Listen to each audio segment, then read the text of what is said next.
Alright, hello everybody, welcome to Historian Stitch. Basically, this video, is going to be a conglomeration of the rest of the shift, because today, while at work, I finished stitching the gussets in, figured out this whole part, which I know I promised to show y'all how I would do, but to explain it, I pulled the gusset out, stitched it down around where I'm hemming it, and when I go through and hem this part, I'll flip that over or mush it flat so that it's not sticking up and aggravating me when I have my stays on. But I have it all pinned down, ready to be hemmed. Same for the neckline, because I figured while I'm in the mood to fold and friction iron everything, I would just do that at the same time. It's much wider than probably should be, but I'm tying it. It will be gathered. It's a gather version.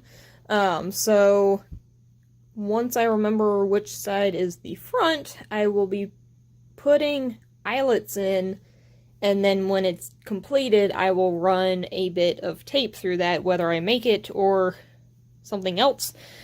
Once all of that is hemmed, then I put the sleeves in, and then that last foundational piece of the 3x6 chunk of material to help hold the shoulder seam together.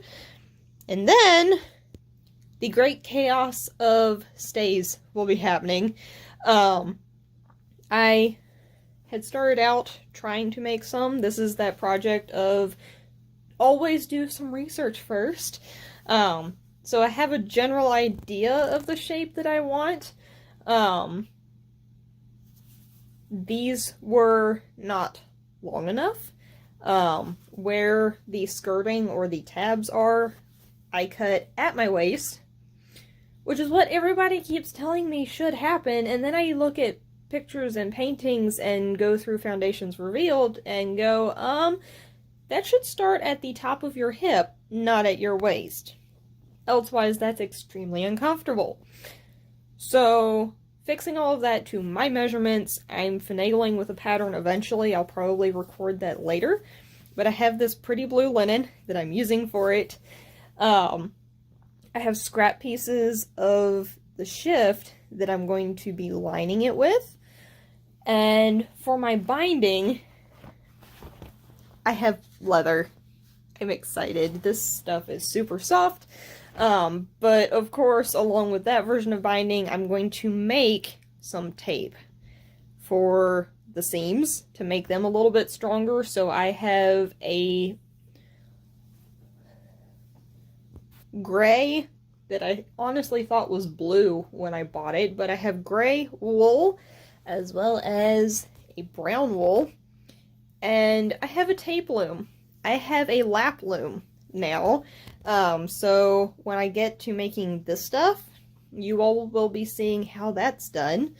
And in the process of all of that, I need to be working a whole lot faster on my little lyre, because, for reference, this is your lyre. I am making some ties. If I get it done, this is what I'm using. If I don't get it done, I'm making some on the lap loom, and we will see what happens with that. But what I have found out is stays have at least 2 to 3 layers in the middle. So I have some linen buckram. Actually, it's cross-stitch material, but buckram is basically the same thing. Or at least close enough to it. So I'm going to have 2 layers, or a layer of that. I have some heavy cotton canvas. Probably going to use these pieces that failed the first time as well in the middle. And I am using reed rather than steel or synthetic whalebone. So, also need to get a busk at some point. So, yeah. Quick update on all of that. This is probably going to be a weird mishmash of a whole bunch of videos as I get done working on it at work and bringing it home and going, well, y'all need to see this too. So, enjoy the ride. Bye. Alright, hello everybody, welcome back to Historian Stitch. Update number 2 on the shift. I got the top hem down. It is ready for a piece of thin cotton tape to go through so I can tie it. I have my eyelets right there, nice and close together. That way, when I do tie it and pull it together, there's not a gape or gap right here where it's just one really big bulky spot compared to the rest. I have my seams hemmed down. You can just barely see my stitching. Still a little bit bigger than what they would have done. That's certain. Like, these stitches certainly are bigger than what they would have been doing. But the thread is also bulkier than what they would have originally used. But it's a shift. This is what happens. While I was in the hemming mood, I went ahead and did the bottom as well. So it's about 1/4 of an inch, maybe a little bit smaller of a hem all the way around the bottom. Now, all that I have to do, and I will try to show you all the process of it, is put the sleeves in. So, here, after I get the band through the collar and make sure it's sitting where I want it to, and isn't too bulky before I get into the rest of it, once I get that done, then I will get back on here again, show y'all how I typically put sleeves in. Maybe get through one sleeve on here with y'all. Probably going to speed it up a lot. But show y'all how I do that, hem it down as well, and then get off here, do the other side, and by the end of February, I will have my shift done, have a neckerchief, have the stuff for a pair of stays, and have a far better idea of what the bodice and skirt will be. I might have this done if I keep, like, freight training my way through this. Might have it done before December, which would be great to get it out of the way now instead of having to do it later on top of all of the other projects that I'm doing, because I have a bunch of them that I still need to do here at home and at work. I am about to be learning how to properly make a gentleman's linen coat for the 1700s. So that'll be entertaining. Haven't done it in 2 years now. Last time they cut it out, they tossed it at me and said, "You know how to sew, here, have fun." And I promptly looked at them by the time I got it all together and cried a lot because they kept telling me it was wrong, and went, "I'm a 19th century person, not 18th century. What the hell am I supposed to be doing here?" So yeah, hopefully this time will go better. There aren't 5 people in the mix. It's going to be me and Mr. Sam going through it properly, and yeah, y'all might see parts of that too. So, at least on Facebook and Instagram, because I'm far better at doing that stuff on there than I am being able to video it. So, yep. With that, let me get a few things set up, and we'll start on sleeves. So, quick disclaimer on this next chunk that is about to pop up. I at some point went on a weird rant. I don't know what I was ranting about. I didn't record half of it. I was putting the drawstring in the shift here because I seem to be wearing it today. And yeah, with that, have fun. Continue on the way. Bye. For this, and it really should not fall out. This is also going a whole lot faster than the bobby pin.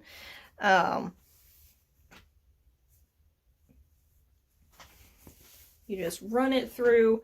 I gather it back into the beginning, and once I get closer to the edge of the beginning of my ribbon here, wherever it may be, I will pin it to like my jeans, so that it can't pull all the way through, because if it pulls all the way through, it's a bad time. It's pretty well what we just went through of I dropped the other end and now we have to start over kind of thing.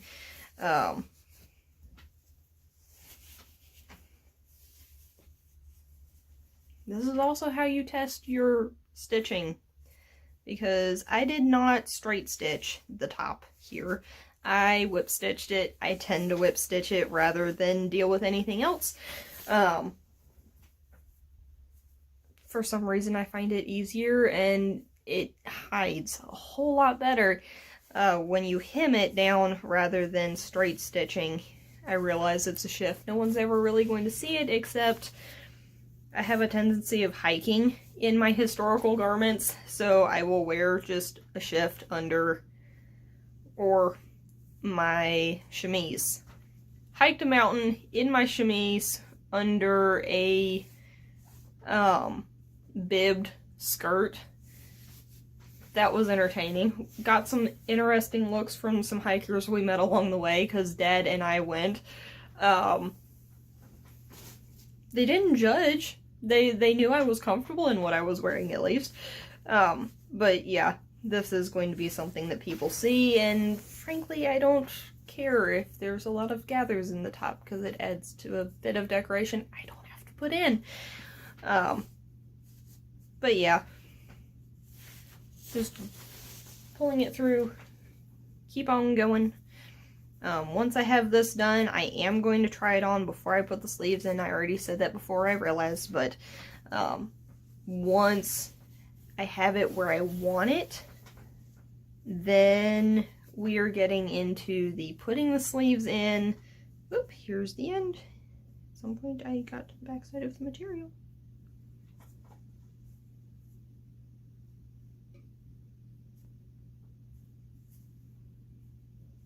How does that even happen? Oh heck yeah, that already looks more like a shift.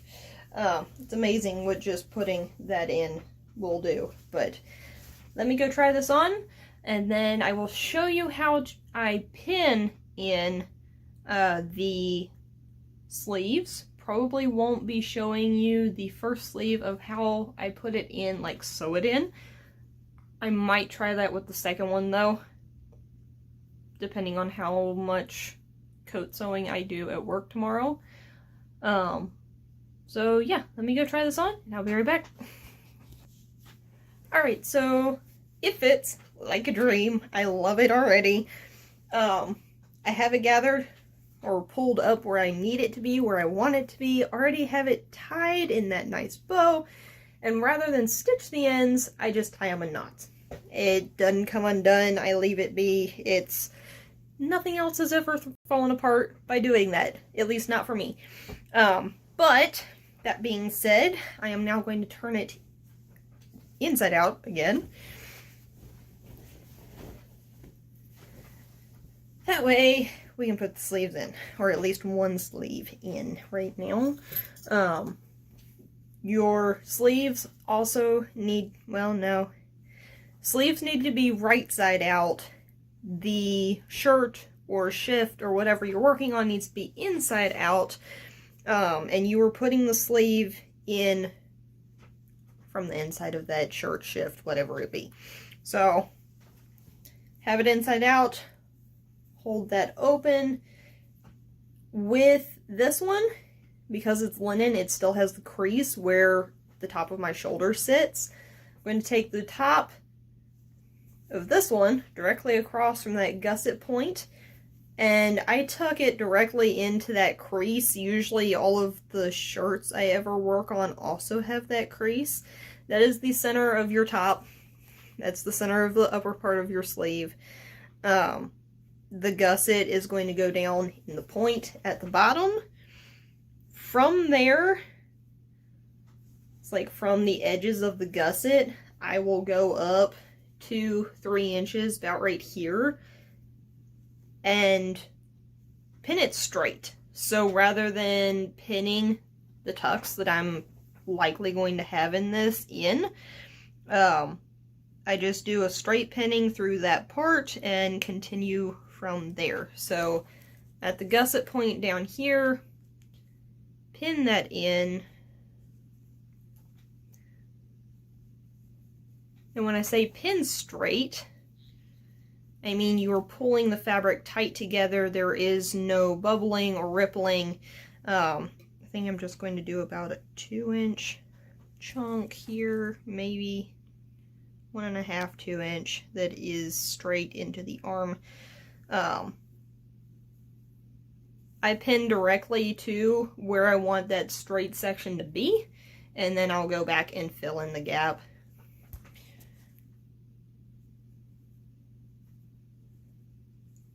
Everybody does this part different. It's kind of like putting the gussets themselves in. This just happens to be the way that works for me. Maybe it'll work for you, maybe it won't. The biggest thing that I do different than most people at this point is this part. This bubbled part right... Well, let me fix this side first. Hang on.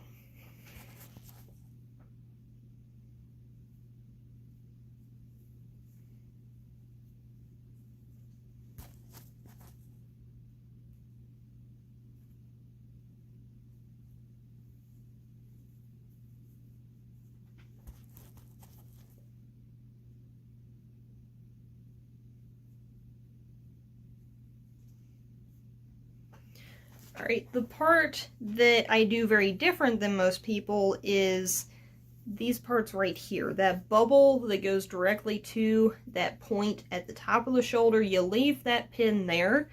Most people, though, will gather it. They'll run a thread through it or draft a thread out of the linen to make it scrunch up in a specific spot, and then they go through and straighten all of those pretty tucks.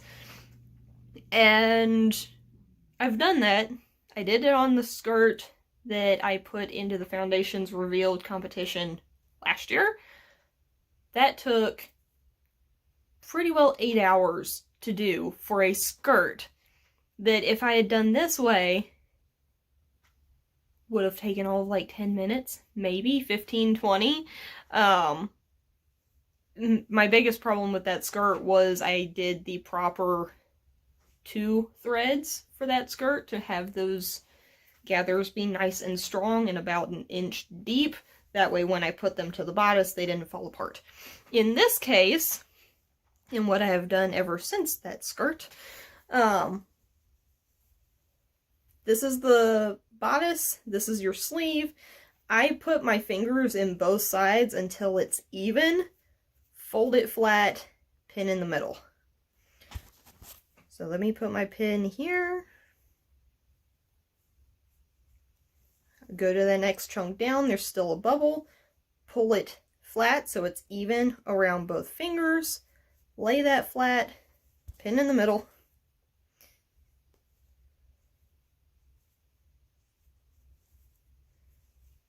Same thing here. Pull as far apart as you can to keep it even. Pin it in the middle. And doing it this way, you're still using just as many pins as you end up using for a gathered chunk. But you can see the smaller bits here. That is my gathers. A lot of times I'll end up making them even smaller than that, so I might have 2 more here for those small tucks. Or gathers, rather, not tucks. But I do that around the whole sleeve or just the upper part where I want that ruffling or things like that.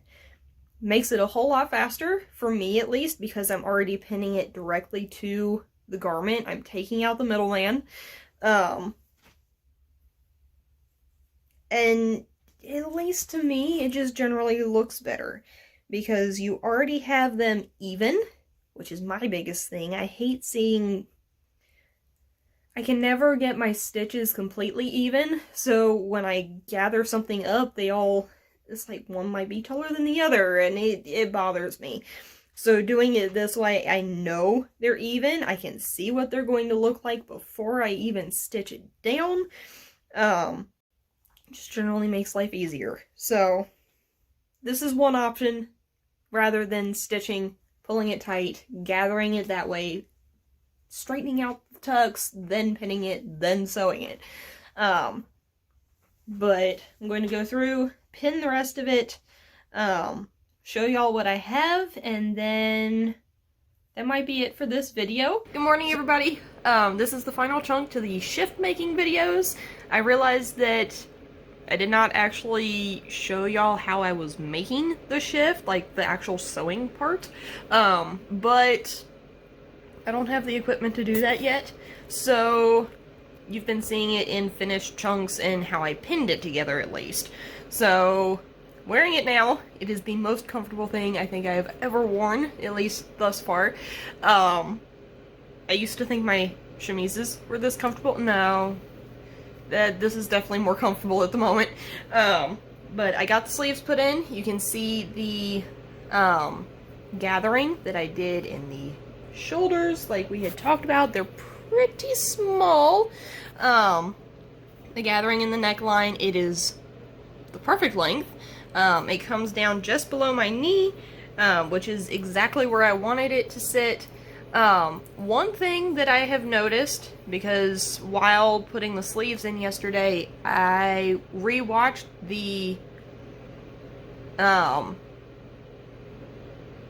like pattern making video that I tagged in the first video for this, as well as her part 2 of how to actually put